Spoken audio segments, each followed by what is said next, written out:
considering everything going against Series 13 behind the scenes, it was a welcome surprise to see just how much I enjoyed this season.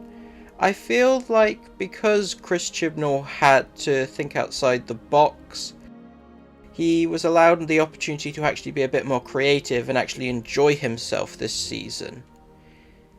I think having to separate the main cast as well as reducing the number of actors in the stories really benefited the 13th Doctor and Yaz, as they were allowed much more focus, and it's not the most interesting stuff, but there is definitely more dimension to them this time around, and I feel it retroactively makes Yaz the 13th Doctor's definitive companion. Dan isn't always necessary, but he is a fun addition and acts as emotional support for Yaz. Since they're going the route of the Doctor being quite closed off, it can get frustrating at times for the audience and by extension Yaz, so having him as basically her companion is an interesting dynamic. With that being said, this season has a lot of narrative issues, so most of my enjoyment is pretty much ironic, with some few genuine things that I do think are done very well, like the 2 episodes that focus on the Sontarans and the Weeping Angels. They don't do anything new with these villains, but act as a celebration of everything we love about those 2 monsters. Going in, I had no expectation of the Flux storyline to have a satisfying conclusion, so I went in not expecting to find the finale satisfying, especially with the false promise of more focus towards the timeless children.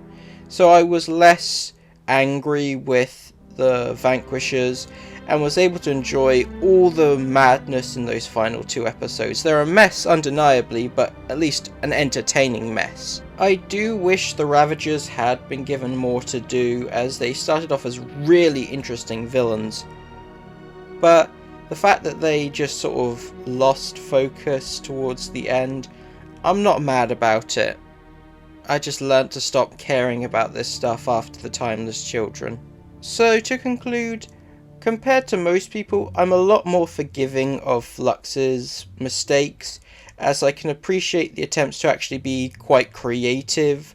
Even with stuff like exposition, episodes like Once Upon a Time taking advantage of the limited cast by going the Zagreus route of having everyone play multiple characters, I was able to pick up enough hints in the text to headcanon that the destruction that the Flux caused was fixed off screen, even though that isn't necessarily the best way to handle such a major storyline. While the serialized format didn't really have the best execution, it was nice to see it again, as it allowed for some great cliffhangers and some experimental storytelling.